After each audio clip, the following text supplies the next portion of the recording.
파키스탄의 석가모니 부처님 고해행상이 우리나라에서 처음 전시될 것으로 보입니다. 파키스탄을 국빈 방문 중인 조계종 총무원장 원행 스님이 파키스탄 대통령과 총리를 잇따라 만나 불교 문화 교류를 위한 협력을 약속했습니다. 한국 불교의 중흥을 발언하는 위례 신도시 상월선언의 천막정진이 12일째를 맞은 가운데 BBS 불교방송과 봉은사가 수행정진을 응원하는 불교음악과 국악의 향연을 펼쳤습니다. 목조각계의 거목 송헌 전기만 선생의 전시회는 불상 제작에 평생을 바친 대가의 면모를 재확인시켜주고 있습니다. 관음종 총무원장 홍파 스님이 2년 8개월간 아침 해오소란 이름으로 불자들에게 전한 음성 법문들이 한 권의 책으로 출간돼 관심을 모으고 있습니다. 동국대 불교대학원 출가 공동체 총독립동문회가 경기도 용인 서부경찰서를 방문해 위문 공연을 갖고 경찰들의 노고를 격려했습니다. 안녕하십니까? 11월 22일 금요일 BBS 뉴스입니다. 대표적인 불교 미술 양식인 간다라 미술의 절정이자 최대 걸작으로 꼽히는 파키스탄의 석가모니 부처님 고해행상이 우리나라에서 처음 전시될 것으로 보입니다. 파키스탄을 국빈 방문 중인 조계종 총무원장 원행 스님이 파키스탄 대통령과 총리를 잇따라 만나 불교 문화 교류를 위한 협력을 약속한 데 따른 것으로 파키스탄 현지의 한국 포교원 설립도 추진하기로 했습니다. 첫 소식 전경윤 기자가 보도합니다. 파키스탄을 국빈 방문하고 있는 조계종 총무원장 원행 스님은 그제 파키스탄 수도 이슬람아바드에서 임란 칸 총리를 예방하고 파키스탄 라호르 박물관에 있는 부처님 고해행상을 한국에서 전시할 수 있도록 협조해달라고 요청했습니다. 원행 스님은 파키스탄이 불교 유족들을 중요하게 생각해줘서 고맙게 생각한다며 간다라 불상을 한국 불자들에게 소개할 수 있는 기회를 제공해주면 좋겠다고 제안했습니다. 임란 칸 총리는 곧바로 수락 의사를 밝히고 파키스탄 정부 또한 종교 유적을 발굴하고 투자하는 데 관심이 많다고 화답했습니다. 이에 대해 조계종 문화부장 오심 스님은 고해행상의 한국 전시 추진 방법은 깊은 논의가 필요하다면서 종단이 단독으로 할 수 없다면 국립중앙박물관과 협의하는 것도 방법이며 고해행상이 한국에 들어온다면 불자들에게 더없이 좋은 기회가 될 것이라고 기대했습니다. 부처님 고해행상은 석가모니가 보리수 아래에서 깨달음을 얻기 전 6년간의 극한 고행을 묘사한 84cm 높이의 좌상으로 간다라 미술의 절정으로 평가받고 있습니다. 간다라 미술은 고대 그리스 알렉산더 대왕의 동방 원정 당시 헬레니즘 문화와 인도 불교 문화 간의 교류를 통해 고대 인도 북서부 간다라 지방에서 생겨난 불교 미술 양식으로 불교 미술의 시초이자 동서양 문화 융합의 결정체로 꼽히고 있습니다. 칸 총리는 세계 종교 평화와 화합을 위해 파키스탄에 한국 불교의 포교원을 건립하고 싶다는 원행 스님의 요청에도 긍정적인 입장을 보였습니다. 원행 스님 등 조계종 대표단은 칸 총리 예방에 앞서 아리프 알비 파키스탄 대통령과 외교부 장관, 종교부 장관도 잇따라 만나 교류 협력 방안에 대해 의견을 나눴습니다. 원행 스님은 아리프 알비 대통령에게 파키스탄 출신인 마라난타 스님이 중국을 넘어 한국 백제의 불교를 전해준 사실과 신라 해초 스님이 파키스탄 치트랄과 스왑 지역을 방문한 기록을 소개하며 한국 불교와 파키스탄의 깊은 인연과 오랜 유대 관계를 강조했습니다. 이에 대해 아리프 알비 대통령은 파키스탄에 남아있는 불교 유적이 더 이상 훼손되지 않고 잘 보존될 수 있도록 한국 불교계가 기술적인 부분을 비롯해 많은 부분에서 협조해 주길 바란다고 요청했습니다. 조계종 대표단은 파키스탄의 불교 유적지 순례도 계속해 길기트 발티스탄주의 바위 절벽에 새겨진 미륵불 카르가 부처님을 친견했습니다. 중앙종회의장 범해 스님은 축원을 통해 한국과 파키스탄 양국의 무궁한 발전을 기원하고 인류의 정신문화 보존에 더욱 힘을 기울여야 한다고 강조했습니다. 파키스탄의 주 정부 관계자는 현지 불교 유적들을 잘 보존하고 있다며 앞으로 한국 불자들이 성지 순례를 올 수 있도록 만반의 준비가 돼 있다고 밝혔습니다. 조계종 대표단은 오늘 간다라 지방의 대표적인 불교 사원인 탁트 히바이 사원을 순례하고 4세기 백제의 불교를 전파한 마라난타 스님의 고향인 초타 라호르를 방문한 뒤 모레인 24일 귀국할 예정입니다. BBS 뉴스 정경윤입니다. 위례 신도시 상월선원 동안거 현장에서 음성공양으로 천막정진 수행을 격려하는 노래 향연이 펼쳐졌습니다. 봉은 국악합주단은 BBS 불교방송과 손을 잡고 매주 서울 봉은사에서 진행해온 BBS 불교방송 프로그램 박범문의 소리길 여행 녹화 장소를 상월선원 아래 법당으로 옮겨 어제부터 정례 연주에 들어갔습니다. 봉은 국악합주단과 BBS 불교방송은 매달 둘째 주, 넷째 주 목요일 오후 4시 상월선원 법당에서 박범문 불교음악원장과 함께하는 소리길 여행을 진행할 예정입니다. 조계종 포교원이 불교 공모전과 템플스테이에 참가했던 웹툰 작가 등 다양한 창작 활동을 하는 작가들과 모임을 갖고 불교 문화 콘텐츠 활성화 방안을 모색하고 나섰습니다. 포교원은 서울 종로구의 한 모임 공간에서 작가 템플스테이와 공모전 등 뉴미디어 사업을 통해 인연을 맺은 웹툰과 일러스트, 영화 시나리오 작가 등과 함께하는 무진장 특별한 네트워크 파티를 열었습니다. 작가들은 마음 챙긴 명상을 체험하고 포교원 스님들과 불교에 관한 기본 상식들에 대해 자유롭게 묻고 답하는 시간을 가지면서 불교를 좀 더 이해하고 가까이 다가가는 계기가 됐다고 입을 모았습니다. 포교부장 가섭 스님은 이번 만남을 통해 불교의 철학과 가치를 담은 작품들이 독자들에게 전해졌으면 한다며 앞으로 정기적 모임을 추진할 예정이라고 말했습니다. 불상 제작에 평생을 바친 목조각계의 거목 송헌 전기만 선생이 제자들과 함께 전시회를 열어 관심을 모으고 있습니다. 대가의 면모를 새롭게 확인하면서 전통문화 계승의 소중함을 느끼게 하는 자리가 되고 있습니다. 정영석 기자가 전합니다. 나무 둥치 위로 조각칼과 망치가 쉬지 않고 지나갑니다. 칼을 쥔 백발의 노인은 국가무형문화재 108호 전기만 목조각장. 반백년 넘게 사찰의 불상을 조각한 이 시대 최고 장인입니다. 거침없는 손길로 나무를 쳐내는 거장의 손끝에서 석가모니 부처님의 상호가 조금씩 모습을 갖춰갑니다. 26세 됐나? 그러니까 조금 있다가 목조각을 시작하고 불상 조각을 본격적으로 한 거는 한 50년 됐을 거예요.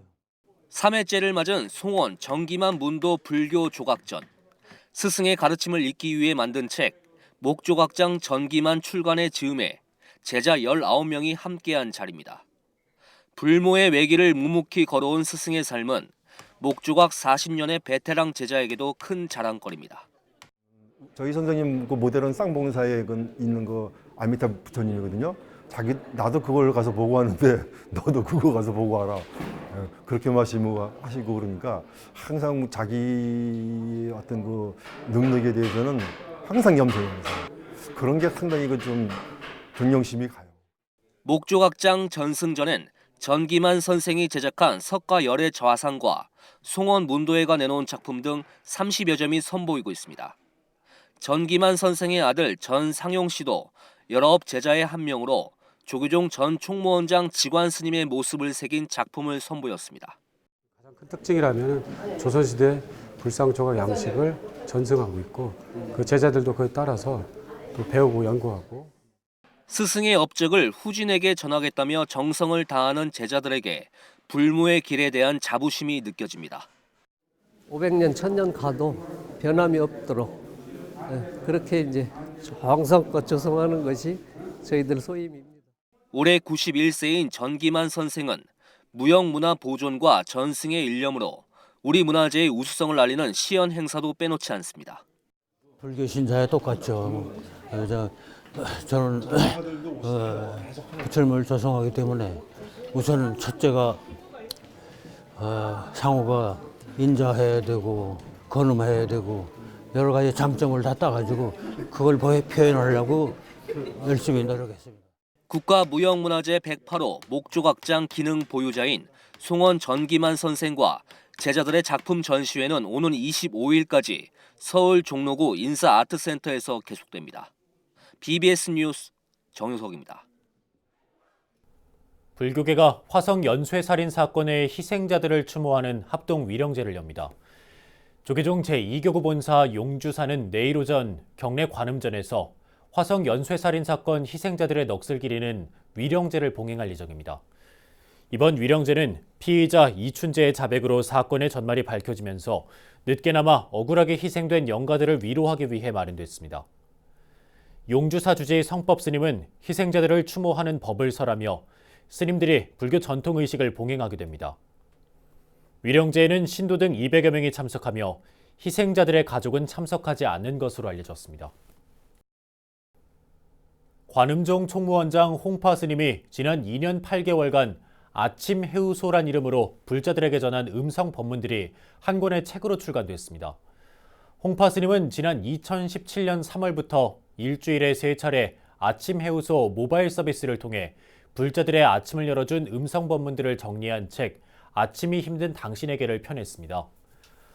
홍파 스님이 보내는 짧은 편지라는 부제가 붙어있는 이 책은 나와 남을 있는 그대로 인정하고 내 삶을 긍정하는 법을 배울 수 있는 150여 편의 법문과 가르침을 만날 수 있습니다. 홍파 스님은 한국불교종단협의회 사무총장으로 31년간 한국불교의 화합과 종단 발전에 기여했고 일제강점기 징용희생자 유골반환위원회 한국대표로 유골반환을 위한 활동을 이어오고 있습니다. 스님들이 우리 사회 안전을 위해 힘쓰는 경찰들에게 자비의 음성 공양을 선물했습니다. 동국대 불교대학원 출가공동체 총독립동문회가 경기도 용인 서부경찰서를 방문해 위문 공연을 갖고 경찰관과 사회복무요원의 노고를 격려했습니다. 류기환 기자가 취재했습니다. 스님의 신나는 기타와 하모니카 연주에 관객들은 절로 흥이 오릅니다. 아름다운 피아노 반주에 맞춰 울려 퍼지는 비구니 스님의 음성 공양도 무대를 뜨겁게 달굽니다. 시민들의 안전을 지키기 위해 늘 출동 대기 상태인 경찰들의 입가에도 모처럼 환한 미소가 번집니다. 경기도 용인 서부경찰서 강당에서 경찰관과 사회복무요원들을 대상으로 열린 위문 공연. 동국대 불교대학원 출신 스님들로 이뤄진 출가공동체 총독립동문회가 마련한 행사입니다. 동문회에서 1년에 한 번씩 군경 위문 공연을 하는데 군대 부대는 많이 했습니다. 그래서 이번에 이제 우리 경찰분들 위로 차원에서 한번 하면 좋겠다. 귀에 익숙한 대중가요부터 국가무형문화재인 승무춤까지 프로 못지않은 실력을 뽐내는 스님들에게 관객들은 연신 박수와 환호를 보냅니다. 어르신 경로잔치 등 다양한 장소에서 위문 공연을 해왔지만 경찰서에서 펼쳐진 위문 공연은 총독립 동문회에게도 특별한 경험이었습니다. 불교 경전을 널리 전파하고 포교의 주추적인 역할을 하고 있으며 특히 어려운 이웃과 소외된 이웃들을 사회 봉사하면서 경찰서에 와가지고 위문 공연하는 단체는 거의 없지 않나 저희 독립회가 처음이라고 생각하고 있습니다. 그래서 하루하루가 긴장의 연속인 경찰관들은 스님의 열정 넘치는 공연을 보며 쌓였던 피로를 풀고 즐거운 시간을 보냈습니다. 그래서 전경 타격대하고 전체 직원들 좋은 그 힐링의 기회가 되겠다 해서 오늘 이 자리가 마련이 됐습니다.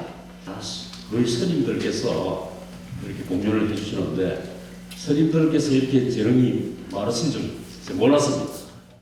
동국대 불교대학원 총독립 동문회는 해마다 어려운 이웃을 돕고 사회적 약자를 지원하는 활동을 펼치며 다른 어떤 단체들보다도 자비 나눔에 앞장서고 있습니다. 최근에는 취약계층을 대상으로 평소 갈고 닦은 악기 연주 실력을 선보이며 봉사뿐 아니라 공연을 통한 재능 기부 등 다방면의 포교 활동을 펼치고 있습니다.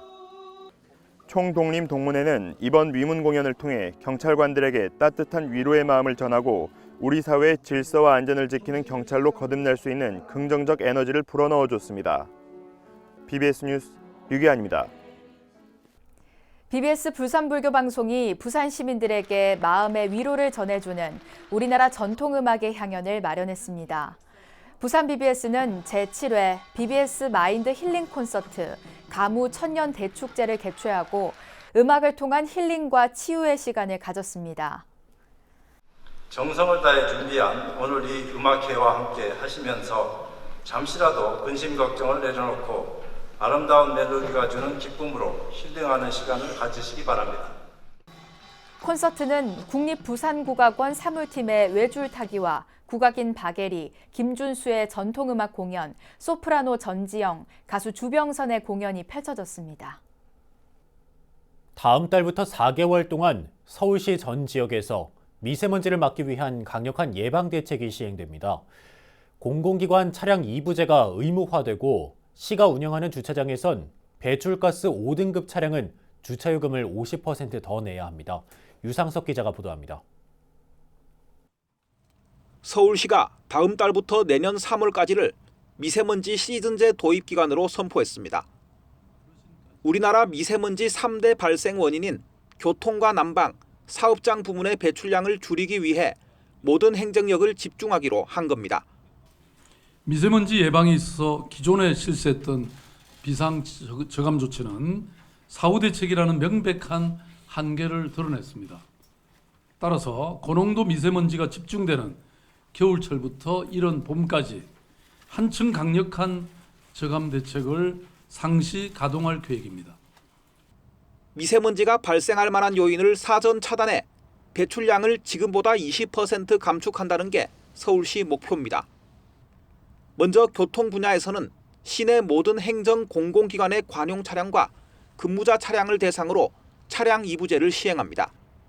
또 배출가스 5등급 차량의 경우 시가 운영하는 주차장에서 주차요금을 50% 더 내게 하고 사대문안 도심운행을 상시 제한할 예정입니다. 지금 현재 그 전국에 등록된 5등급 차량은 247만 대로 전체 자동차의 10.6%에 불과하지만 이 5등급 차량에서 나오는 미세먼지 배출량은 전체의 자동차에서 나오는 배출량의 53%를 차지할 정도로 엄격한 관리가 필요한 실정입니다. 시는 아울러 5등급 차량의 운행 제한을 수도권 전체로 확대하기 위한 관련법 개정에도 박차를 가한다는 계획입니다. 난방 부문에서는 에너지 절감을 유도하기 위해 에코 마일리지 특별 포인트를 도입하고 사업장 부문에서 민관이 함께하는 단속팀을 꾸려 집중 점검에 나서기로 했습니다. 중국발 미세먼지로 인한 피해를 막기 위해 서울시는 중국 베이징시와 공동 대책 마련에도 나선다는 방침입니다. 북경은 이 미세먼지를 줄이기 위해서 굉장히 획기적인 조치들을 많이 취했습니다. 그 중에 하나가 바로 시전제를 우리보다 앞서 지금 시행하고 있거든요. 그래서 이러한 경험들도 함께 공유하고 또 대책도 함께 마련하기 위해서 내년 5월쯤으로 지금 예정되고 있는데요. 그때 이 통합위원회를 통해서 서울시의 미세먼지 저감 강경책이 어떤 결과로 나타날지 주목됩니다. 서울시에서 BBS 뉴스 유상석입니다. 불교계를 대표하는 여성단체인 불교여성개발원이 내일 오후 동국대 중강당에서 불교여성개발원 창립 19주년 기념식과 제9차 여성불자 108인 선정식을 개최합니다. 여성불자 108인은 경제와 교육, 연구, 언론, 정치, 문화예술 등 12개 분야에서 10년 이상 활동한 불자들 가운데 선정됩니다. 불교여성개발원은 지난 2003년부터 불교계 여성 지도자 발굴과 네트워크 구축을 위해 2년에 한 번씩 여성불자 108인을 선정해왔습니다. 저소득층의 명목소득이 늘어나고 고소득층 사업소득이 감소하면서 소득 격차가 다소 개선된 것으로 나타났습니다. 저소득층은 정부의 지원과 함께 고용시장의 호조세에 따른 것으로 분석됐습니다. 박관우 기자가 전합니다. 소득 격차가 다소 개선됐습니다. 통계청이 발표한 3분기 가계 동향을 보면 가구 소득을 개인 소득으로 환산해 소득 격차를 볼 수 있는 지표가 하락했습니다. 균등화 처분 가능 소득 5분위 배율이 3분기에는 지난해보다 0.15%포인트 떨어졌습니다. 하지만 소득 격차는 여전한 것으로 분석됐습니다. 역대 최대치였던 지난해 3분기를 제외하면 글로벌 금융위기 직후인 2009년 이후 가장 큰 격차를 보였습니다. 2019년 3, 4분기 전체 가구의 균등화 처분 가능 소득은 248만 3천 원으로 전년 동기 대비 2.9% 증가하였습니다. 2019년 3, 4분기 중 5분위 배율은 5.37배로 전년 동기 대비 0.15배 포인트 하락하였습니다. 소득 격차를 보면 소득 상하위 20% 간의 차이는 다소 줄어들었습니다. 하위 1분위 명목소득은 4.3% 증가했으나 상위 5분위 소득은 0.7% 소폭 증가하는 데 그쳤습니다. 하위 소득 증가는 정부 지원과 함께 고용시장의 양적 호조세에 따른 것으로 분석됐습니다. 그러나 상위 소득은 사업소득이 감소하면서 증가세를 키우지 못했습니다. 또 가구당 월평균 소득은 487만 원으로 지난해보다 약 3% 증가했습니다. 근로제공 등을 대가로 받는 경상소득은 증가했지만 퇴직수당 등 비경상소득은 큰 폭으로 감소했습니다. 경상소득 구성 항목별로 보면 근로소득이 336만 1,000원으로 전년 동기 대비 4.8% 증가한 반면 사업소득은 88만 원으로 전년 동기 대비 4.9% 감소한 것으로 나타났습니다. 실제 지출 가운데 생활비 이외에 나가는 비소비 지출 증가율은 소폭 증가하는 데 그쳤습니다. 또 자녀와 손자녀에게 주는 용돈이나 사찰 등에는 보시금 지출 등도 소폭 증가세를 보였습니다. 3분기 가구당 비소비 지출은 1년 전보다 7만 3천 원 증가해 114만 원으로 역대 최고치를 보였습니다. BBS 뉴스 박관우입니다. 공정거래위원회의 문턱을 넘은 방송통신사업자 간 인수합병을 위한 정부 심사가 급물살을 타고 있습니다. LG U+의 CJ헬로 인수와 SK텔레콤의 티브로드 합병이 정부 심사를 최종 통과하게 되면 유료방송 시장은 통신 3강 체제로 재편되면서 새로운 국면을 맞게 될 전망입니다. 권송희 기자가 보도합니다. 국내 방송통신 사업자들의 인수합병 절차가 마지막 정부 심사를 앞두고 있습니다. LG U+의 CJ헬로 인수건은 이르면 올해 안에 과학기술정보통신부의 승인 여부가 결정될 전망입니다. 최기영 과기정통부 장관은 지난 18일 취임 후 첫 기자간담회에서 LG U+의 CJ헬로 인수 심사를 가급적 올해 안에 마무리하겠다고 밝혔습니다. 공정거래위원회가 LG U+의 CJ헬로 인수와 SK텔레콤 자회사인 SK브로드밴드와 T브로드 합병을 조건부로 승인한 데 이어 방송통신주무부처의 심사가 본격 착수된 것을 의미합니다. SK브로드밴드와 T브로드 합병건은 방송통신위원회의 사전동의 절차를 거쳐 과기정통부가 내년 초에 결론을 내릴 것으로 보입니다. 이번 M&A 절차가 완료되면 국내 유료방송 시장은 통신 3사의 경쟁 구도로 재편될 전망입니다. 하지만 일각에서는 통신사 중심으로 미디어 시장이 재편된 데 따른 우려의 목소리도 나오고 있습니다. 최근 SO 사업자들을 인수하는 IPTV 사업자들의 경우에는 가입자 경쟁력이 막강함에도 불구하고 콘텐츠 사업자에게 수신료의 일정 부분을 배율하는 수익 배분 단계에서부터 좀 문제가 있습니다. 궁극적으로는 시청자의 양질의 방송 프로그램을 즐길 수 있는 혜택을 제어하게 되고 통신사들의 M&A는 공정위에 이어 과기정통부의 심사도 통과할 것이라는 예측이 지배적이지만 알뜰폰 인수 문제가 막판 쟁점으로 떠올랐습니다. 과기정통부는 방송의 공적 책임과 공정성, 지역성, 알뜰폰 활성화 등을 종합적으로 고려해 심사하겠다는 방침입니다. 방송통신 시장 환경의 급격한 변화도 유료방송 시장 재편의 한 배경이 되고 있습니다. 전 세계적으로 유튜브와 넷플릭스를 중심으로 많은 방송 시장이 재편되고 있습니다. 우리 대한민국의 기업들이 대응하기 위해서는 신속한 유료방송 업계 간의 M&A가 필요하고 그와 관련해서 정부 적극적으로 대처하고 허용해 주는 것이 필요하다고 할 것입니다. 통신 3강의 유료방송 시장 경쟁체제 구축과 글로벌 OTT의 확장이 방송통신 시장에 어떤 변화의 바람을 몰고 올지 주목됩니다. BBS 뉴스 권송입니다. 이어서 꼭 짚어봐야 될 공감 뉴스들을 모아봤습니다. 오늘의 알찬 뉴스입니다. 파리에 있는 주프랑스 한국문화원 전시실에서 때깔, 한국인의 삶에 스민 색깔 특별전이 시작됐습니다. 내년 2월 14일까지 계속되는 파리 특별전은 국립민속박물관이 주프랑스 한국문화원을 확장 이전에 조성한 파리 코리아 센터 개원을 기념해 첫 해외 순회 전시로 기획됐습니다. 발견된 지 40년이 된 국보 제205호 중원 고구려비에서 제작 시기를 유추할 연호인 명락 7년 글자를 판독했다는 연구 결과가 나왔습니다. 고광의 동북아 역사재단 연구위원은 비석 전면 상단에서 영락 7년 세제 정유람 문구를 확인했다며 비석은 397년 혹은 이와 멀지 않은 시점에 세워졌을 가능성이 높은 만큼 광개토대왕 재임 시절 세워졌을 것으로 추정된다고 밝혔습니다.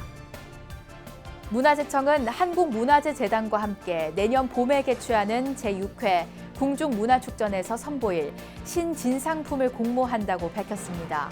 지방자치단체를 대상으로 오는 25일부터 다음 달 14일까지 공모하고 심사를 통해 선정한 10곳 안팎의 진상품을 궁중문화축전 장소인 경복궁 흑례문 광장에서 전시하고 관련 체험 행사도 운영합니다. 파키스탄에 부처님 고행상이라는 불상이 있습니다. 석가모니 부처님이 보리수나무 아래에서 깨달음을 얻기 전 6년간의 극한 고행을 묘사한 좌상인데요. 간다라 미술의 절정으로 평가받습니다. 지금은 파키스탄 라호르 박물관에 전시돼 있는데 우리나라에서 처음 전시될 가능성이 높아졌습니다. 조계종 대표단의 성과라고 할 수 있는데요. 아무쪼록 부처님 고행상의 국내 전시가 꼭 성사되길 기대합니다. 네, 이상으로 11월 22일 금요일 BBS 뉴스를 마칩니다. 여러분 고맙습니다.